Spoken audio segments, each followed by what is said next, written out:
Hello, we are Team Marbulus, and representing are Daniel Tunyinko, Salia Abdulmumin, and Kelvin Obiora.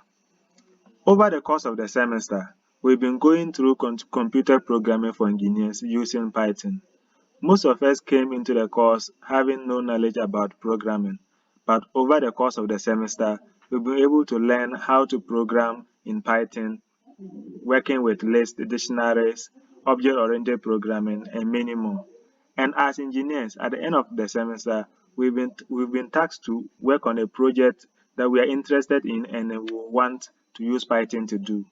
And as Team Marbulus, we decided to go in for a three marble game, a traditional game that we know in Ghana that allows children and then other young adults to play with it and then develop their creativity skills.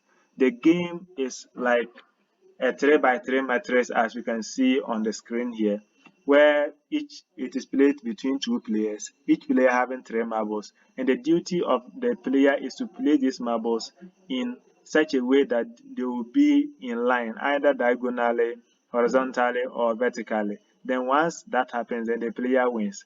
And then in this game, no player can play more than once if the other player has not played yet, and then one cannot jump from one location to the other without passing through what is in between.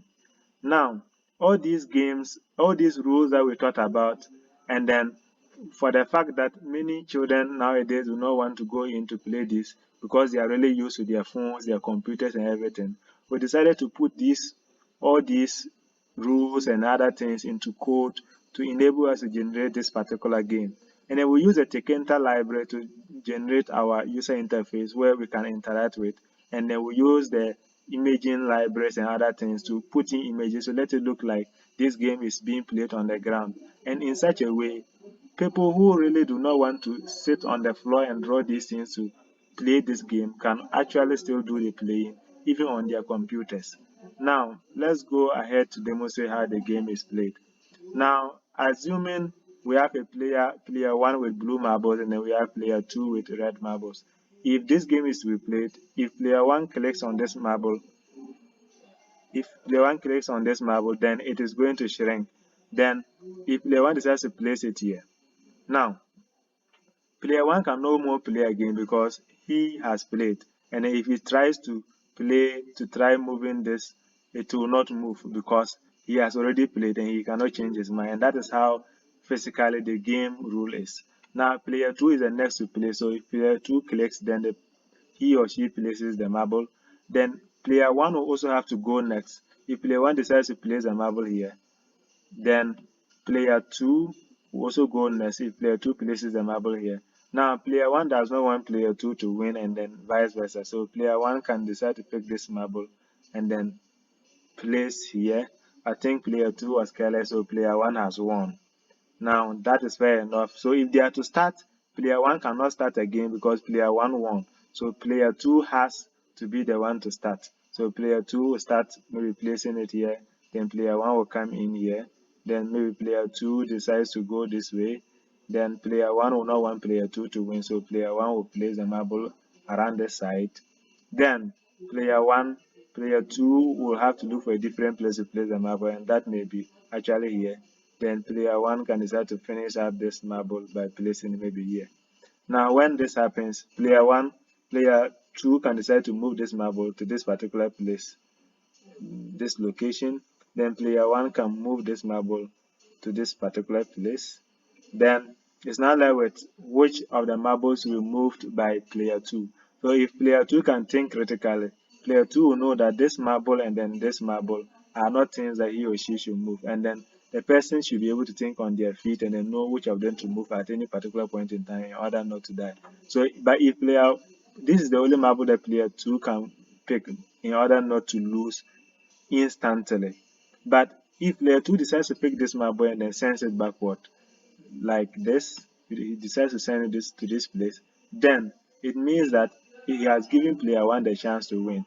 So if player 2 knows that at this particular moment player 1 will definitely win, player 2 can decide to say, okay, let me restart. And then in restarting, it actually means that player 2 is forfeiting and giving the win to player 1. So if he clicks here, Then you restart your opponent wins. Are you sure you want to restart?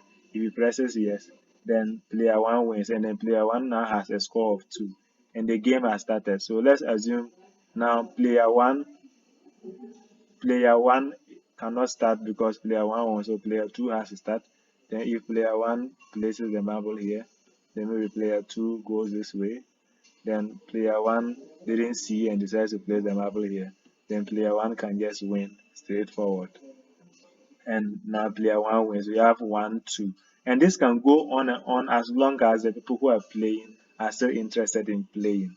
Now, this game is actually very interesting, and then it will boost the critical thinking skills of the human being at any particular point in time. So now, a bit about our code. We have a dictionary here that contains the relative positions and then the possible movements that one can make. So if you are at position 0, you can move to 1, 3, 4, 9. If you are at position 1, you can move to 0, 2, 4, 9, and so on and then so forth. And then these positions are defined on the canvas as seen here by some calculations. And then we also have a method, we also have a list that determines how someone will win. If the person's marbles are on positions 1, 2, 3, 3, 4, 5, 6, 7, 8, then we call this a row win. These are rows. Now we also have a list comprehension where we did to check the column winners and also to check the diagonal winners and the left and right diagonal winners actually. Then we at the beginning of the game, no one has clicked, so we set the click to false. And then all the marbles are at position 9, they are outside of the game board. And then there is no winner actually, and then player 1 is the first that we expect to move. So we have these other things here defined and trying to work out to get us the canvas that we see, the game board that we see. And here we have our first algorithm for the game.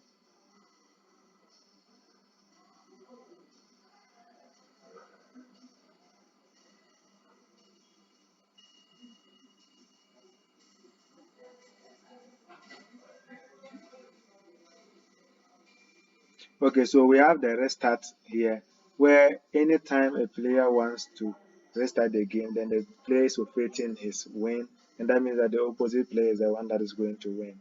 And we also have the game logic here, and then this game logic determines how the movement is supposed to be done. And then we have to do a lot of calculations here to determine where and where that person is likely going to move to and then where it's actually permitted.